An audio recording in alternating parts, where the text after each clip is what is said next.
here we go. So good evening again. And today we are going to talk about inheritance. Now, before we start talking about inheritance, let me start sharing my screen because there's a lot of topics I would like to talk about. Number one, we're getting closer to the final exam. Now, I don't know about Johnson County Community College. Do they take the whole week off or it's just like the last 2 days? And that's actually is a question. So if you can answer that in a chat box, that will be good. Or somebody can actually just let me know. That will be also good. Anyone? You know what? Let's just give this a try. If I say Johnson County Community College calendar, let's see. So we're talking about fall 2023. Today's Tuesday. Okay, here it is. Which week? I'm talking about next week. Let's see here. Where's here? Thanksgiving holiday class with not session. College office closed from Wednesday to Saturday. So they don't take the whole week off. So that simply means we may have a class on Tuesday, 6 p.m. this coming week. So Thursday class. On Thursday, we will not have a class. Now, this week, we're going to go normal. Today, we're going to have a class. Thursday, we're going to have a class. Next week, we're going to have a class on Tuesday. We're not going to have a class on Thursday. Now, when we will have the finals? The finals are going to be on December 5th. So I'm going to send an email later about the final exam and when exactly we will have it. Give you guys some information about that. But this is basically what the schedule looks like. Now, this weekend, this Friday, I am going to go try to get all the grades updated and all your work graded. So you'll have a chance to have a good idea about your overall performance before we get to the final. So that's one of the things that I have in my list to get it done before next week. Now, with that being said, let's move on and talk about the syllabi. Now, what week are we at? This is the week that we are at. And today we are going to start with chapter 13. And chapter 13 is all about something called inheritance. Inheritance is a very, very big deal in object-oriented programming. So first thing, let me open Eclipse because I am going to demonstrate the whole concept in a project. But before we get to the project part, it's really, really important to have an idea about what inheritance is in general. So let me just wait for this to be loaded. Let me close this project. Okay. Okay, so inheritance. What is inheritance? Again, before I start talking about what is inheritance, we need to have a very, very solid concept understood, which is projects and complicated and big projects, they are not consist of a single class. Usually, projects, they consist of many, many classes. And those classes simply interact with each other. There will always be a relationship between those classes. You will have many, many classes. You will have many, many objects out of these classes. And there will be a lot of relationships between classes. Now, relationships in classes usually are divided into two main relationships. One of them is called composition relationship, and the other one is called inheritance. Now, for the composition relationship, we already have an idea about what's composition. And let me just stop sharing this window and let me move to Eclipse. I don't have it maximized, so let's just go ahead and put it here. One sec. Here. Where is it? Eclipse. Here it is. So this is my Eclipse here. Let me just go to one of the classes that we created before. Let me see here. Okay. Game of Stones. I don't know if we demonstrate. Let's see here. Oh, no, another text file. This is the main file. No, we don't have that here. Maybe the Bloodborne project. Let's see here. The Hunter. Let's open the Hunter class. Okay, here we go. So this here, it's a class that I created. I called it Hunter. And within the Hunter class, if you look at the data types that you see here, the list that I'm going to highlight, those are what we call primitive data types. So when you include the primitive data types into your project, you are simply not demonstrating, or you're not using composition here. But the moment you start including objects of other classes, this is where we have a composition relationship. And just to give you an idea here about the composition relationship, let's imagine I am a person. So I can create a class called a person. And inside this person class, I'm going to start listing attributes that describe this person class. I will have an age. I will have, for example, a social security number. I will have, let's say, a string, a name. And let's say I want to include something a little bit different, which is I have a phone. So when you start creating classes, and one of the attributes or the properties inside that class is actually an object of another class, this is what we mean by composition. And I'm going to try to demonstrate that for you later. But again, just for demonstration here, imagine we have another class here called weapon.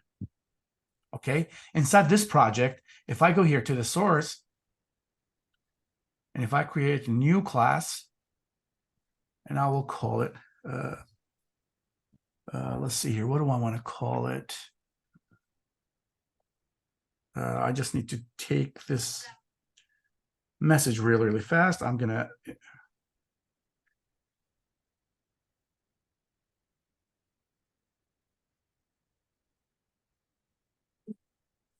one sec, please.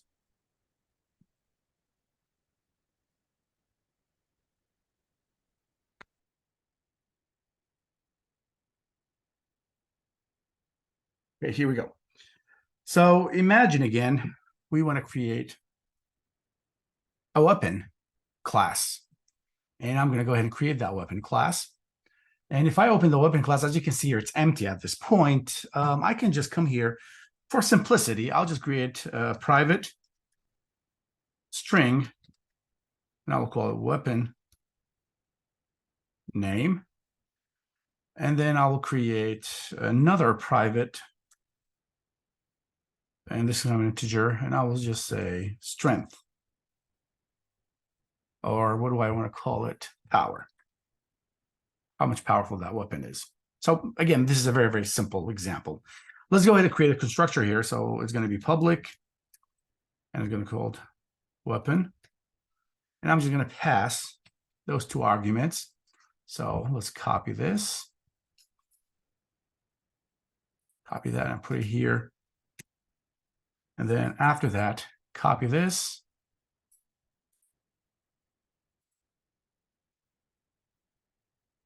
Put it here. And there I can type this dot weapon name equal weapon name.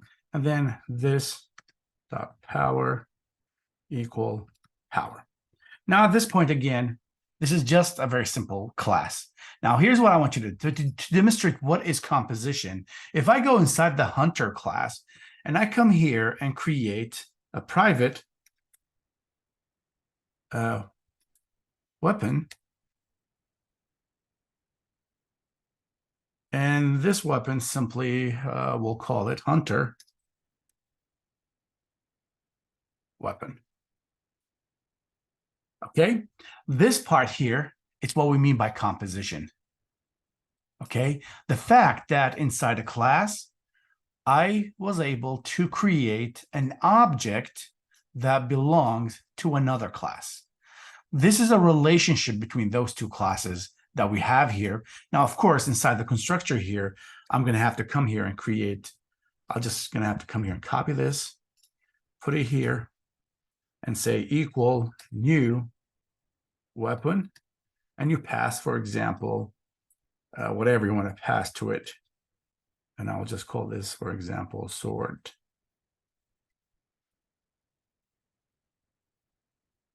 And for the power, I will say has a power of, let's say, 15 and semicolon.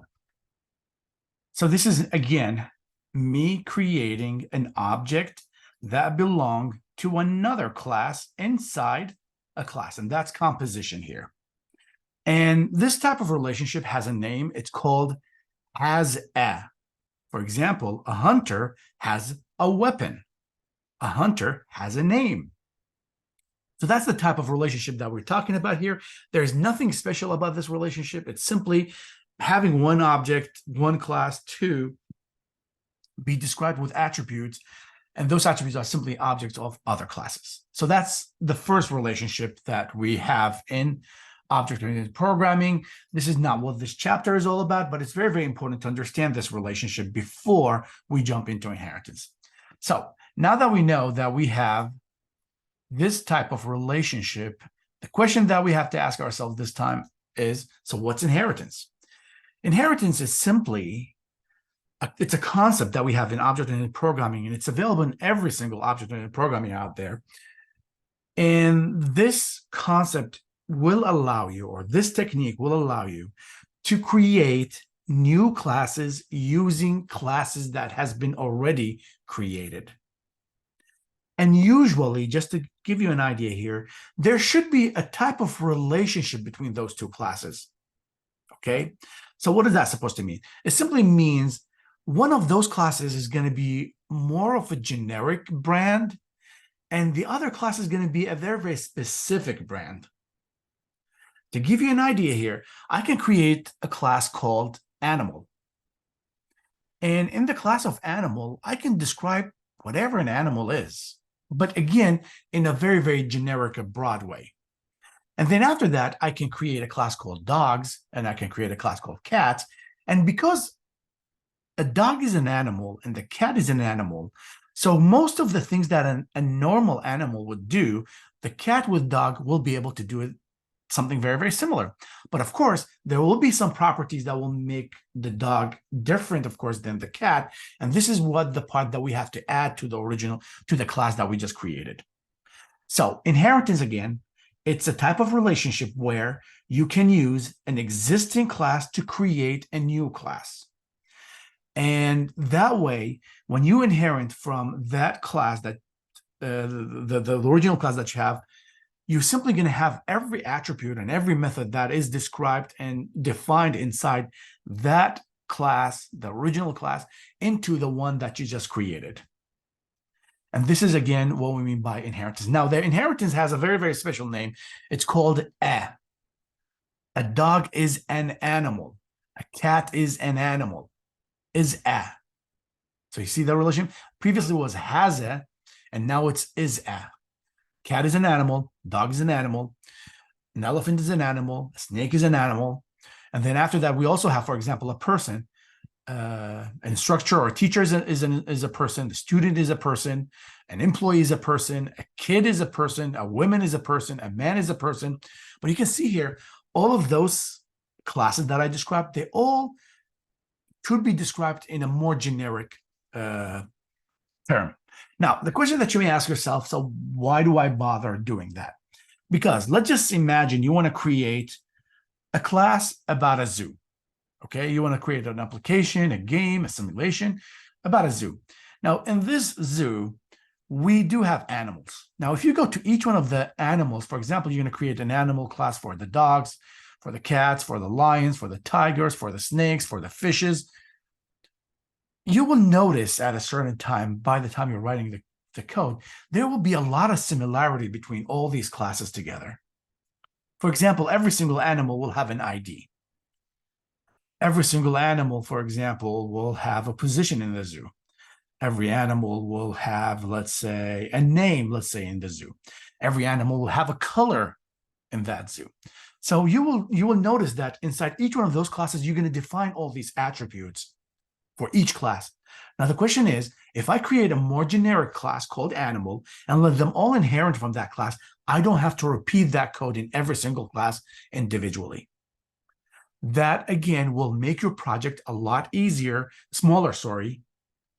And that's very, very helpful for the readers of the code and to maintaining your code, to updating your code, to fix errors in your code. So it's extremely important to utilize classes and inheritance as much as possible. And I'll tell you something, you can get any job to be done without using inheritance, but you will end up having a very, very, very long classes. And having a very, very long class, it's not a good thing. Let me just put it that way. You wish and you want, and you should work on keeping your classes as short as possible.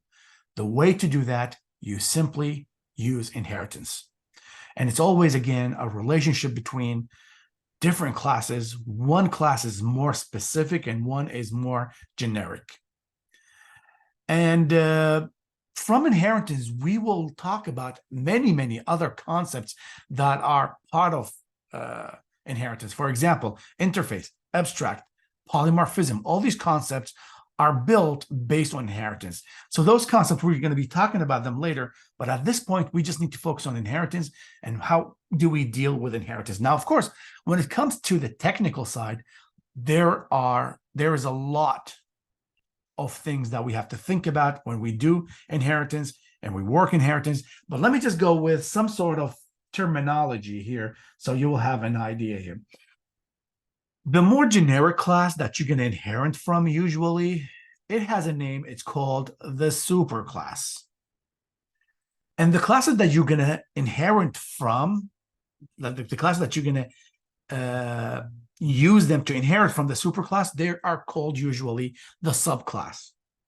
Now, sometimes some other references may use different terminology, but in general, the class that's more generic, you're going to inherit from, it's called a superclass. The classes that you're going to create to inherit from that superclass, they're calling subclasses. And when you inherit from a superclass, everything that is in the superclass is simply going to be inherited into your class. Now, if you're going to learn about C++ in the future, you will notice that that's not the case with C++. There will be some limitations of what you can inherit and what you cannot inherit. Now, also one thing that I don't think the PowerPoint mentioned here, when you inherit from a superclass, how about accessibility to those items? For example, if a data type is defined in the superclass as a private, if I inherit that private member from the superclass, will I be able to have access to it directly? The answer will be no. If it's a private, you will not have access to it. And here's the thing that will get you confused a little bit. So you do have that private data member that you inherited from the superclass as a member of your class, but just because it was described as or defined as a private in the superclass, you are not allowed to change it directly in the subclass. So that, again, works against the concept. Like, okay, so if I want to inherit it, it should be part of my class. How come I don't have access to it? Well, we have something called protected data types. So we have private, public, and protected. Protected simply will act as a public and private at the same time. So protected will act as a private as long as you're trying to use it directly in other classes. But if you inherited from the superclass, it's going to act as a public.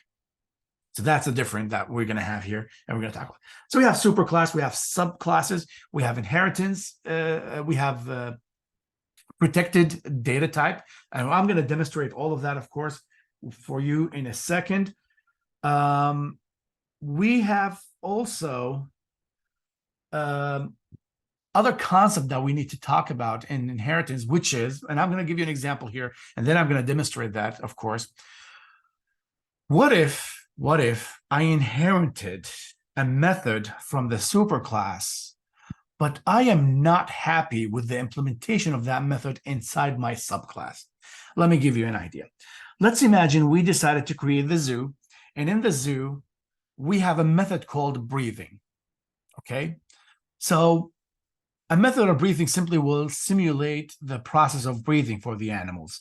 So all the animals that we have in the zoo simply will have lungs, and then they will go with the breathing process where they're going to push some air in their lungs and they push the air out and all that details that we know.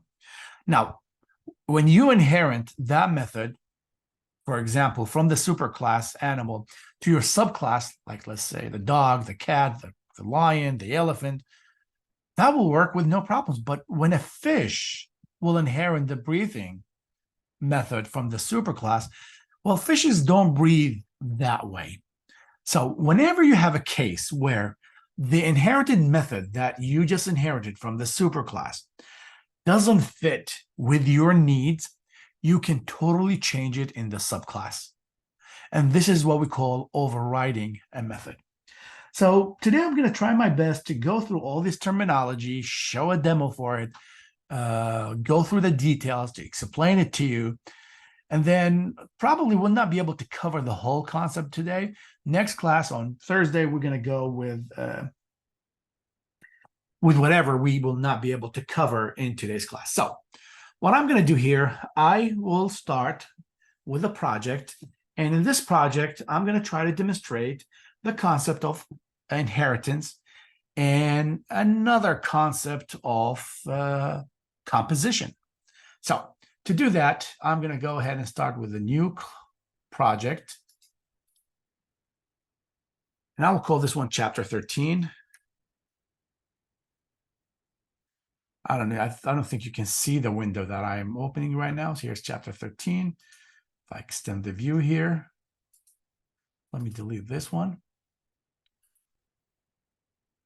Now, let me start by creating my drive class. So I'm going to come here, create the drive class. And the drive class simply will have the main method. This is something you have to have it and create it, and you put it on the side. And let's go ahead and create our classes. Now, what I'm going to do, I'm going to create a class called a person. This person class is simply going to be the super class. And then I'm going to create another class called student. And the student will be the subclass. And then after that, I'm going to create another class to demonstrate the concept of, what do I want to call it? The concept of composition for the student, which is, let's say this student has something related to college that a regular person will not have. And I will say, for example, what is the thing that a student may have that a normal person may not have? A course, for example. Okay, a course or a list of courses. So let's go ahead and do that. I'm going to create a class. This class is going to be called person. And I'm going to create another class. This class is called student.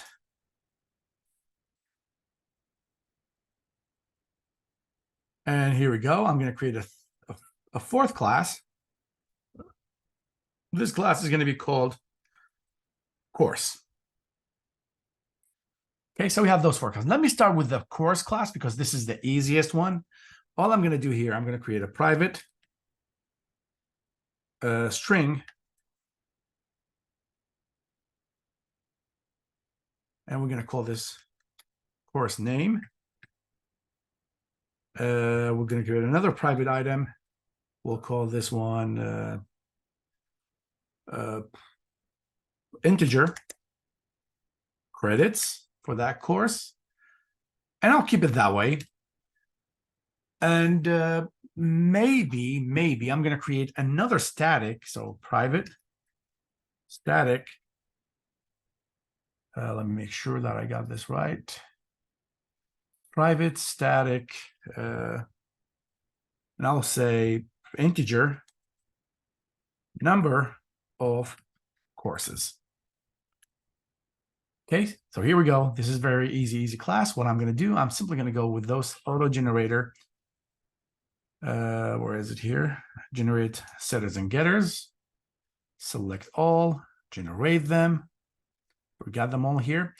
And now let's go to this area here and let's create the constructor.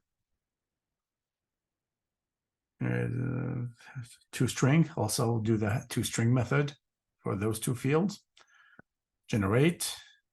So every single course, it will show me the course and the credits. And finally, we can go public courses or course and make sure. And I will initialize this, of course, to 0. And we'll have string for the course name.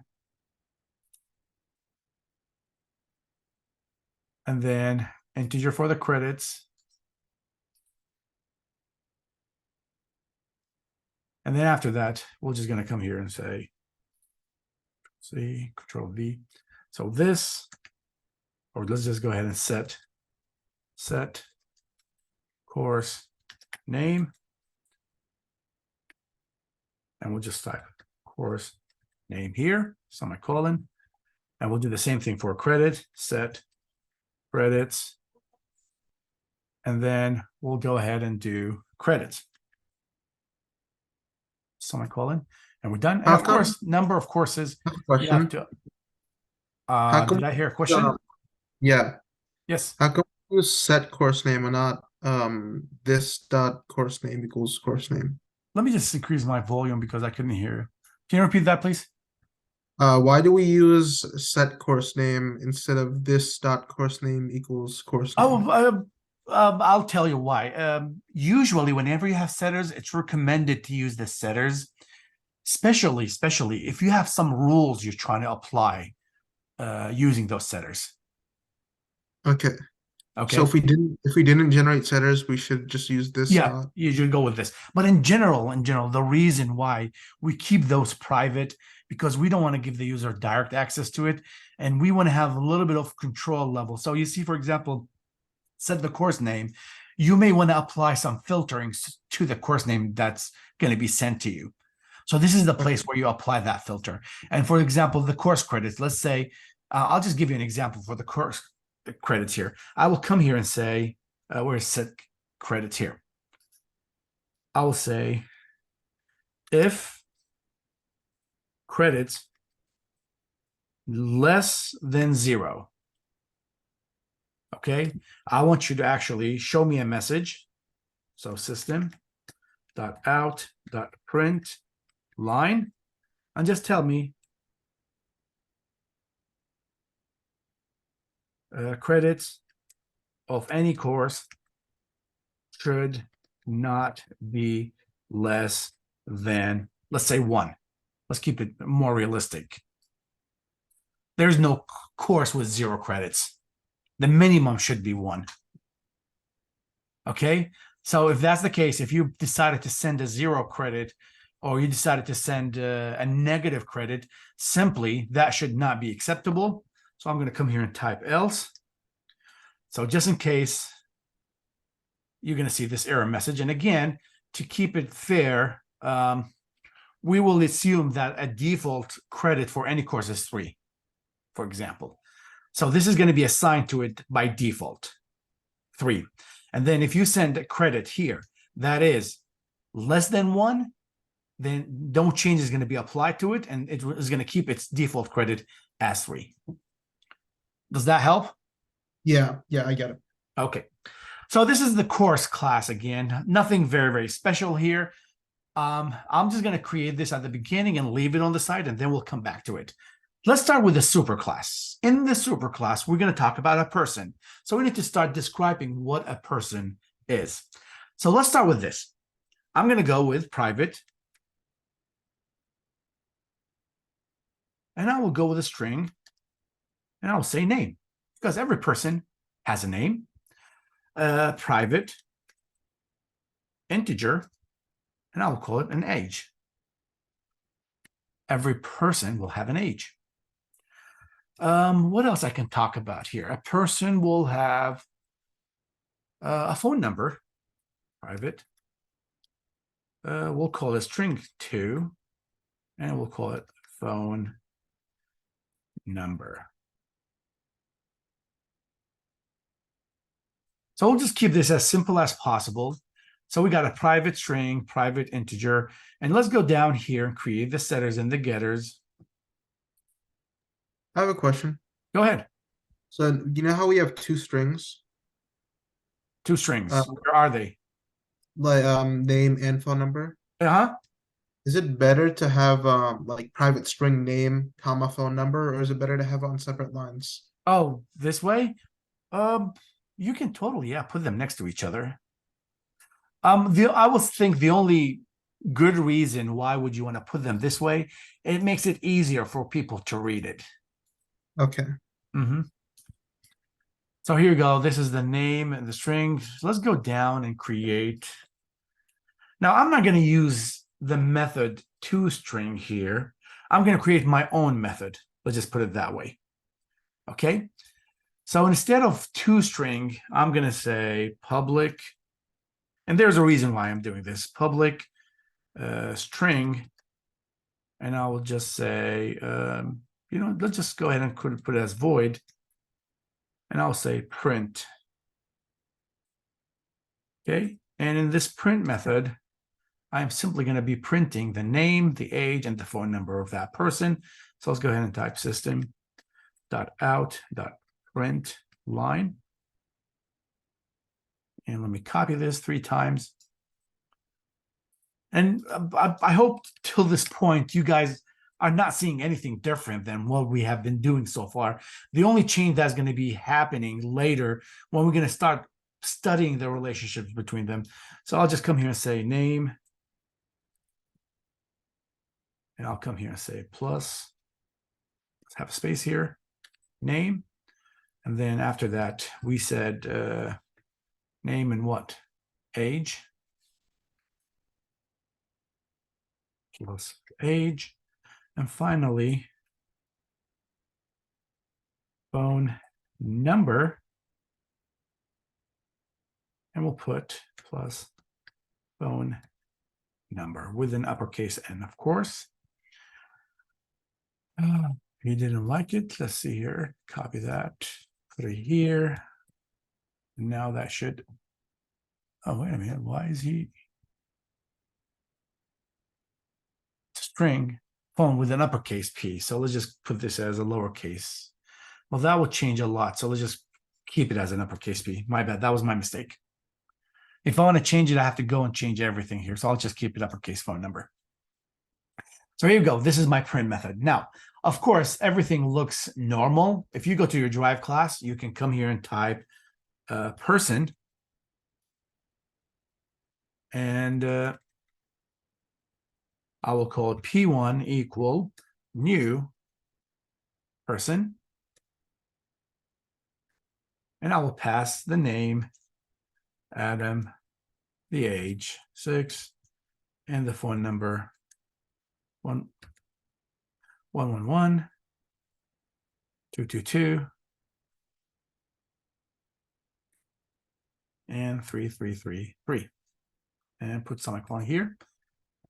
What is he complaining about here? Oh, I didn't create the constructor yet. Okay, let's go ahead and do that. Public person. Let's go ahead and add those attributes. So here we go. String name. And then integer age. And then another string. And this time phone number. Okay, now I'm going to go with this dot name equal name, and then this dot age equal age, and then this dot phone number equal phone number. So at this point, we're not using the setters now. What is that? How come we're not using the setters now? I'll just demonstrate that you can have both cases. Okay. I'll tell you something, so it will make it easier for you. If you have a case where the setter and the getter, there is no change, like you're not trying to filter anything, you simply can use this keyword. But if you decided that your setter for example, where is it? If you decide the setter should have a little bit of control over what kind of value should be assigned, for example, to the credits, then you should go and use setters. Is that clear? Yeah. Okay. So I'll tell you here, if your setters and getters that you created, you decided not to modify it, not manipulate it, not play, no change it at all to the default setters and getters, then yes, you can go ahead and use this keyword, since no filtration, no checking for any unacceptable values are done here. But the moment you're going to start processing the data to see if the data that has been assigned to credit is acceptable or not, this is where you must go ahead and use the setters.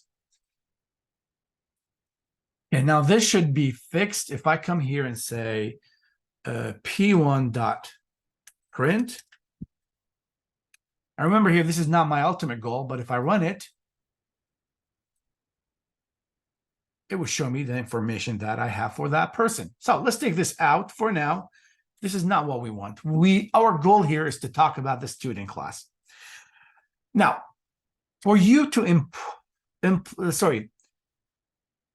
try to remember here.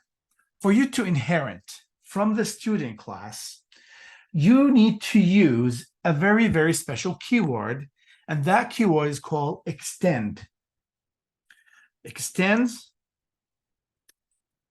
And then after that, you tell me which class you're trying to extend from. So it's person. Now, let me tell you something about Java. Java allow you only to extend one class. So when you extend in Java, you are only allowed to extend from only one class. You're not allowed to extend from multiple classes. This is something very, very special about Java. Other programming languages usually allow you to extend and inherit from multiple classes, but with Java, nope, it's a simple class that you can inherit from. Of course, that will lead to some issues, but later we're going to talk about something called interface that will try to help us coming over this problem. So the first thing you have to do here is to inherit from the class that you're trying to inherit from using the extend keyword. Now, what you need to understand, person in this case, it's called a superclass. Student in this case is called the subclass. Now, let's talk about a student. A student will have a name, will have an age, will have a phone number. Okay? So I don't really have to come and define those again because I inherited them from the student. So I'm going to have them here already created for me. Now, the thing that you need to understand here, we just need to add some more details about a student. In this case, I'm going to go with a private. And I will say integer. And I will call it student with lowercase s ID. So this is my first data member that is special for the student. And also, we know a student will have courses. Now, for the courses, what I'm going to do, every single student will have a different set of courses. So you cannot define all the students having the same set of courses. And since the number of courses for each student is going to be different, it's not a good idea to go with an array. So what I'm going to do, I am simply going to create an array list. So private, and I will say array list of a type course. Let's just put it right. Course. And we're going to call it courses, or yeah, I'll just keep it courses. Now, of course, he's complaining about array list. Simply means you have to import it. So I'm going to import it, and here it is. Okay, so here we go. This is my my student class that inherited from the person class. And of course, I can come here and say new array list. And let's keep it that way. Okay, very, very simple, very, very straightforward. No issues here. Now, what we need to do here, first thing first, we have to think about the constructor of the student. So in general, when we create a constructor, it has to be public, has to have the same name of the class, so student. And this is where it gets a little bit, you have to start thinking about, okay, so now I'm inheriting from the person class. Am I going to inherit the constructor of the superclass? The answer is not exactly. But here's what we can do. I'm going to just copy the information that I have here, because again, every single student will have those informations. So I'm going to put it here. And then after that, I will also have an integer for the student ID. Okay. And now after that, very, very important, I have to think about the courses that I'm going to create. What I'm going to do inside the constructor, I am going to assign classes instead of passing them with the constructor. Well, actually, here's what I'm going to do. I'm going to come here and say array list type courses.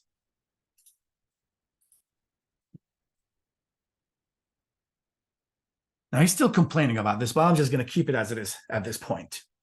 So the question that we have to ask ourselves here, how am I going to build the constructor of the student?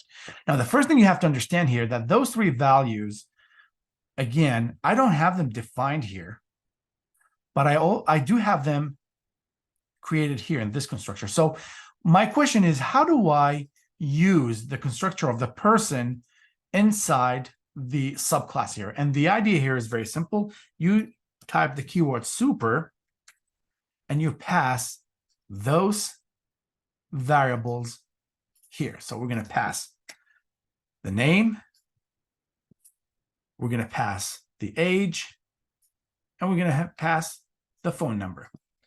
So what's going on here in this line, of course, I am simply inside the student class, constructor, I am calling the person constructor.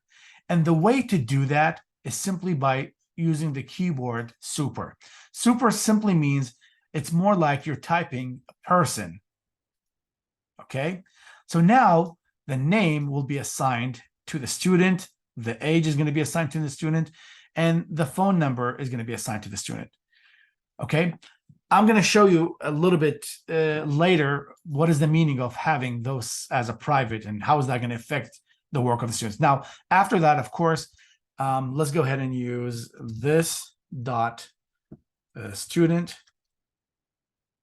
ID to equal student ID.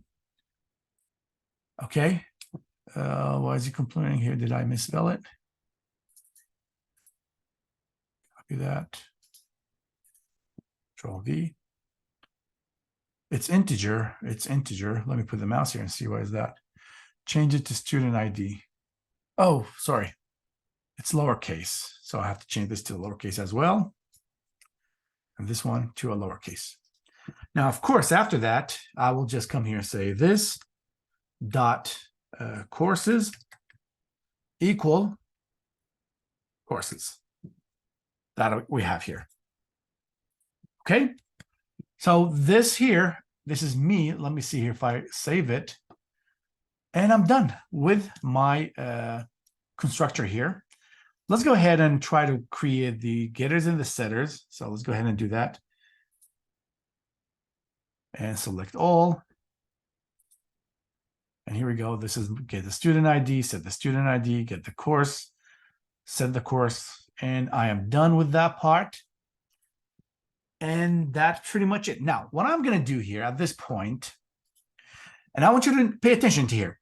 For the student object, student class, I do have all these setters and getters. I can have access to them with no problems. What is that supposed to mean? I'll just give you an example here. If I come here, and I'm going to show you an example of that, and I'm going to say this is public, and I'll say this is void, and this is testing. So it's not supposed to do anything. Okay, and this testing class, again, if I want to use the setters, use the getters in this class, I have no problem. If I want to have access to, you know what, it will be a good idea. No, I can't do that, but it will be a good idea to have a print method for the courses. So I'll go ahead and create that here later. But let's just go back here to this method for the testing method. So I do have access to everything that I described here inside the student class. But the question is, how about the person class items? Okay, so if I come here, let's just show you here. If I type this dot name, and I will say, let me try to print it. So I'll say system dot out dot print line. And I say this dot name. Immediately when you put the mouse here, it says he's suggesting to change to protected. But the reason again why he's doing this, because name that you're trying to have access to it, it's actually defined here as a private. And because it's private, you don't have direct access to it. But here's what I can do. I can say get name and open parentheses and close it. And now the problem is solved. Now I can have access to the name. Remember here, name by itself, it's this part here inside the person class. And because those methods are public, I can have access to them and I can use them here. But just because this one is a private, I don't have access to it. So that's just to show you one example of a case here. Let's go back to the drive class. If I create a person, let's call it P1 equal new person. And remember here, we need to pass a name. So I'll go with X. And we need to pass an age. Let's put 1. And we need to pass a phone number. 22, for example. Now look what I'm going to do. I'm going to say P1 dot name equal Adam. And immediately I get the error. You can't. It's defined here as private, so you don't have access to it here. And even though you're inherited it from the person class and the student class, but you still don't have access to it because it's private. So here's how we fix this problem. If I come here and type name again, I'll get the error here. But here's what we can do. If I come here and change this one, and I want you to pay attention to this. Protected. Okay? Protected. Look what just happened. If I come back here, the error is gone. So name now is acting as if it was public. But if I go to the main class, oh, wait a minute. How come is that not showing the problem? Well, protected is supposed to be, oh, that's weird. Did they change the rules? Let me try to run it. Oh, of course, he's not going to complain about that, but let me just try to print it. Huh. What a shock.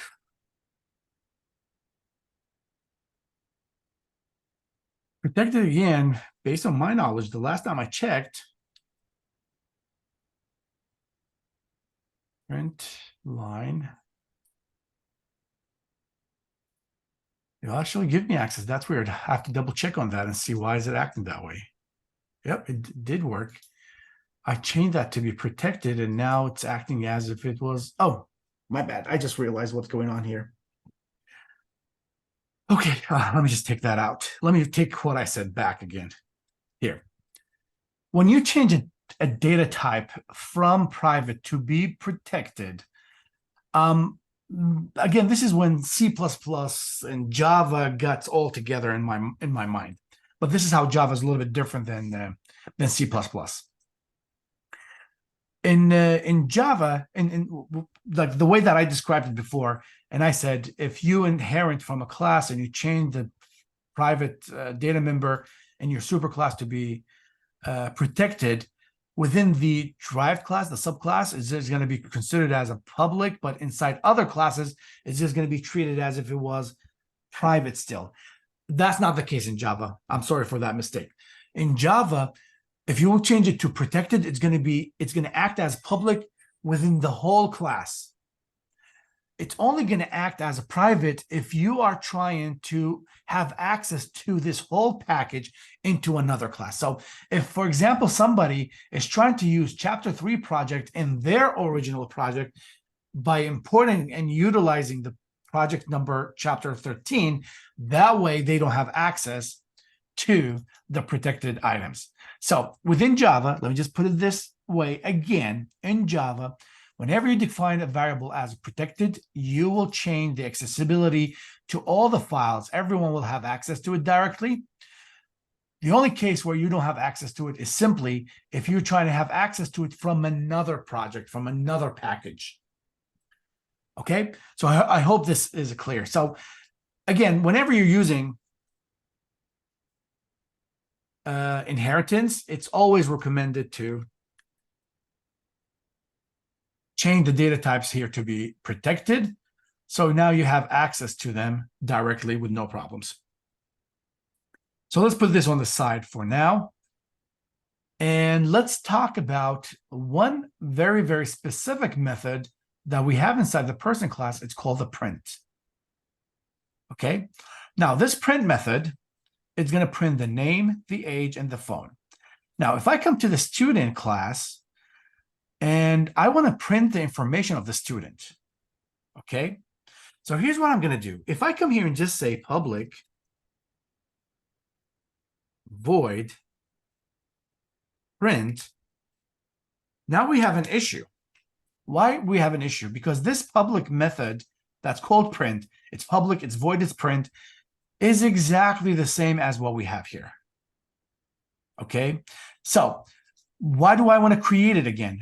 The reason why I want to create it again, because by default, you inherited the print method from the person class, and the print method simply here will just show you the name and the age and the phone number. But again, for a student, that's not enough for me. I want to see his student ID, and I want to see the list of courses that he actually is enrolled in. So what I'm trying to say here is that the implementation of the print method here, even though part of it is acceptable, but this is not everything that I want. If you have a case like that, this is what we do. Let me just go ahead and put it back. This is where you need to override a method. Override the method simply means the implementation of the method that I inherited from is not soothing my needs. So here's what we do. Usually, it's recommended to start an override method by typing the word override. And again, this is not going to change anything. Let's see here. Why is he complaining about that? Finish. Oh, wait. No. This is not what I'm trying to do. Let me just take that away. Delete.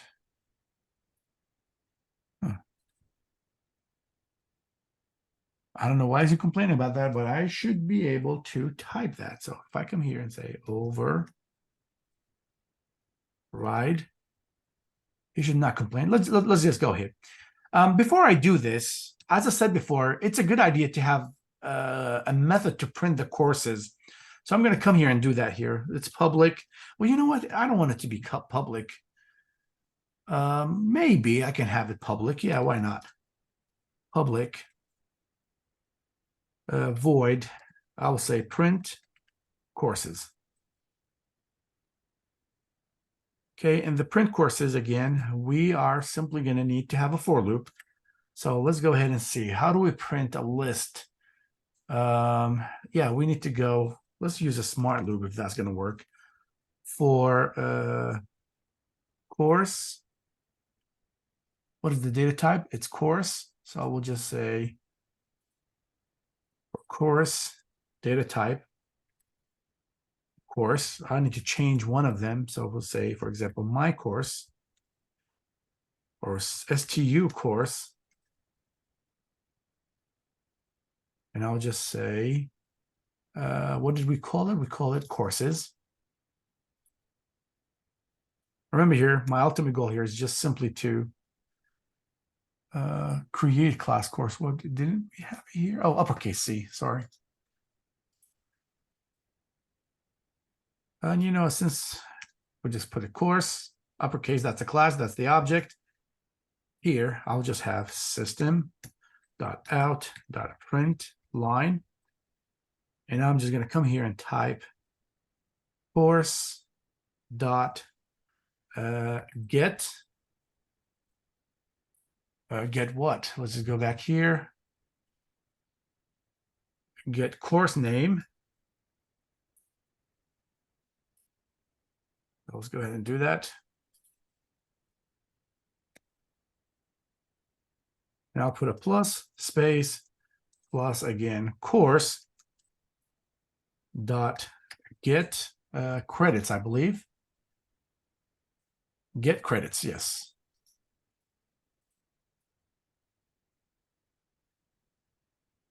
Okay, so that's simply going to print all the courses. Now, let's go back here to the print method. In the print method, what am I supposed to do here? I'm simply should print, wait a minute, I think I have a, do I have a toString method here? ToString. Yeah, toString. I can utilize toString actually if I want to. Let me just go back and fix this. And instead of doing it this way, just type course. That should be it. This is going to call the toString. Okay, so that's a fix. Because again, I do have the toString method here. I just can call it here directly and it should print it. Now, the question that I'm going to ask here right now is, well, since the original print method is simply printing the names and the age and the phone number, by creating a new one here, simply I'm telling the compiler to ignore what you have here. But at the same time, I don't want him to ignore it. I want him to implement it plus the extras. So let's start with the extras. What I want to do here, I want to say system.out.print line. And in this case, I'm just going to come here and type student ID. And I'll come here and type student ID. Okay, so that will be number one. Number two, I want to call this method here. So I'll just go ahead and call it directly, and it's simply going to print all the courses. So I call it. So the question is, how do I call this print method? How do I run those lines here? And the idea here is very simple. What you do here, you type super dot print, open a parenthesis and close it. And that's it. So the bottom line, what I'm trying to say here, if there is any method inside your super class that you want to actually use it here, start with the keyword super dot the name of that method, and you can actually utilize it and use it in your class. Let me just see, why is he acting up about this? This should not be a change it to, oh, right. Let's see here. Don't we have, oh, it's an uppercase O. That's why he's complaining. Go with that uppercase O, and now it's fixed. Okay, so here it is. This is simply an example of me demonstrating the concept of overriding, inheritance and composition. For the course ID here, every time we're going to create a course, we are simply going to increase the number of courses by 1. So maybe I want to have access to that as well. So I'm going to come here and say, before we show the courses, I'll come here and say system.out.print line, and I'll just say number. Oh, wait a minute. I'm going to make sure, of course, to upload this file number courses, and we'll come here plus. Since number of courses is actually a private, you don't have access directly, and it's a static, we need to have a method to have access to it. And here it is, get course numbers. And remember here, because this is a static method, this is how we have access to it. You type course with an uppercase C, which is the name of the class, dot get course numbers, and then of course you close that parentheses. Now this here is a complete demo to show you how do you create multiple classes, as you can see here, and I just demonstrated the inheritance concept here between them.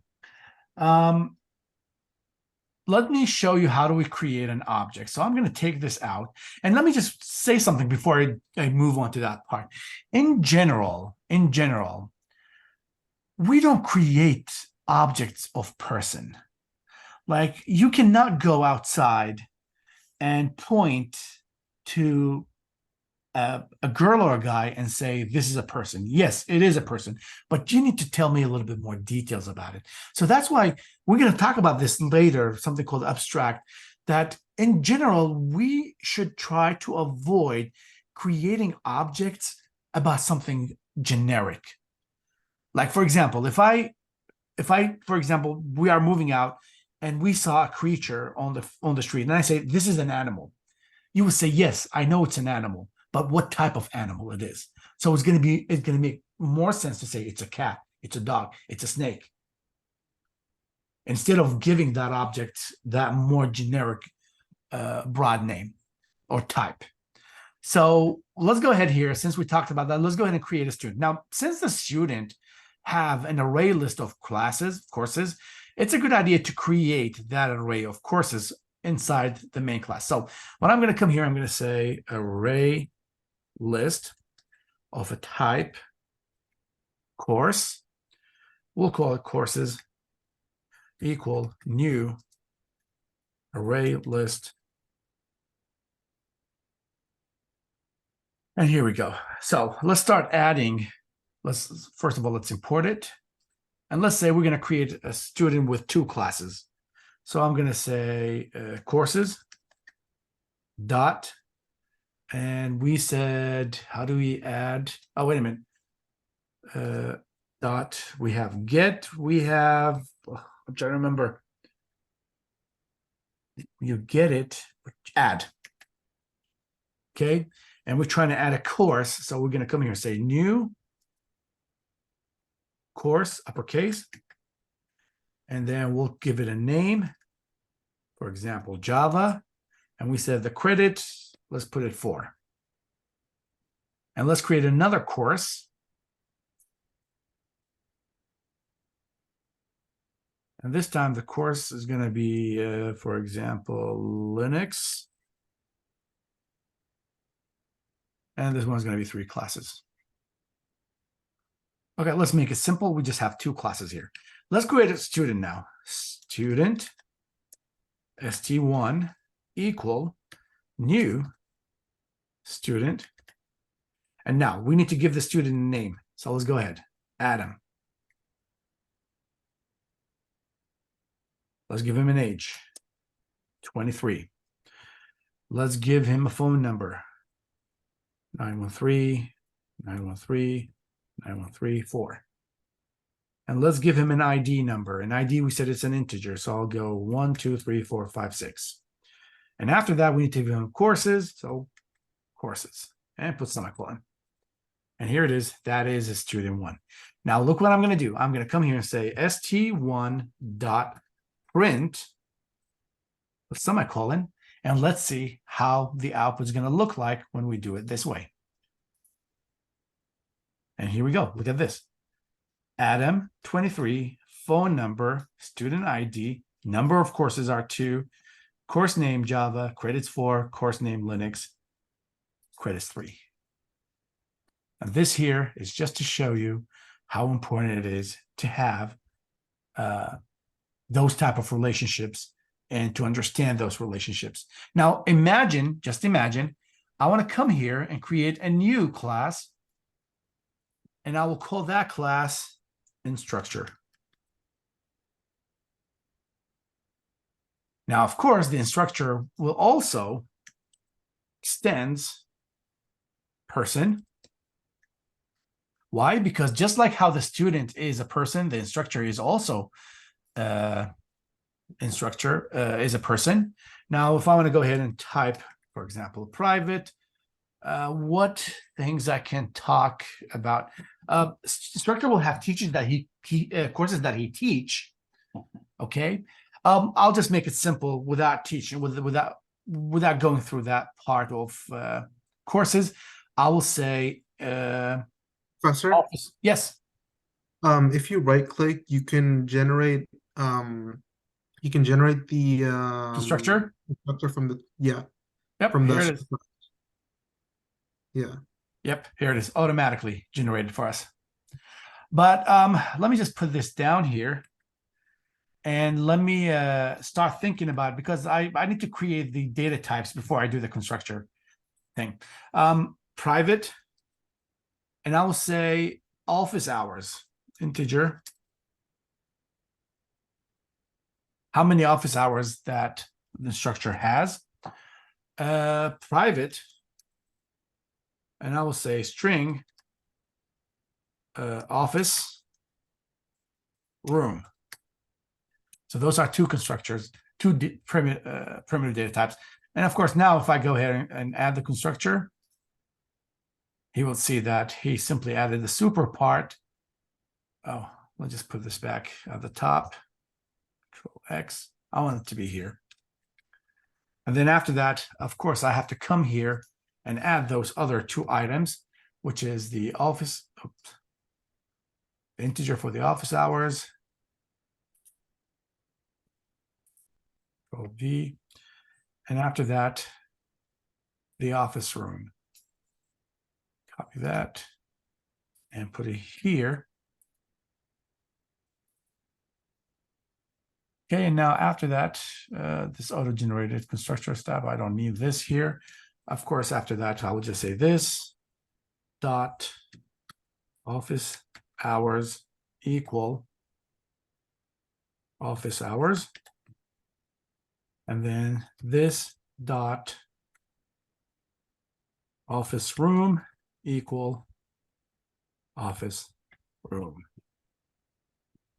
Now, again, the whole point, I'm not going to continue building this whole class. The whole point here is just to show you that just like how I was able to create the student class inheriting all these items that I have here, I can do the same thing for instructor. I can do the same thing for, let's say, an employee at this college, a staff at this college, and so on. So this is, again, the beauty of inheritance. Instead of repeating the same code, like, for example, having all these items declared here, having all these setters and getters, having them there, having all this constructor, those three lines, having them here, just again, inheritance, and you should be good to go. So let me go back here to this class here. And if I run it again, and of course, let me just come here and add another course so you'll see how adaptive the system is going to be. I'll come here and say this is 4 credits, and we'll call it data structure.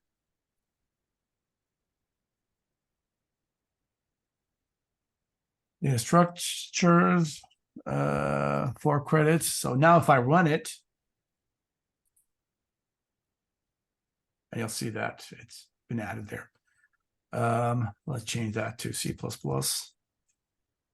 Run it. And here we go.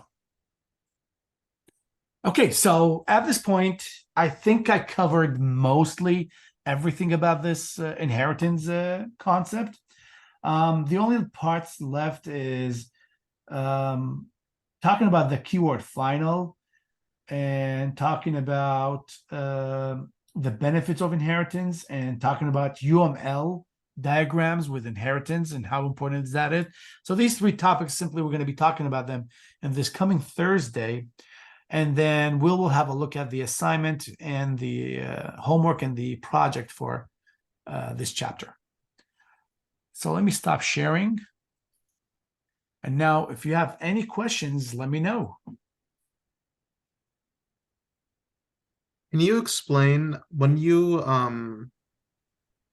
did courses.add new course? Can you explain what you did there? This part here? Yeah, like where does add come from?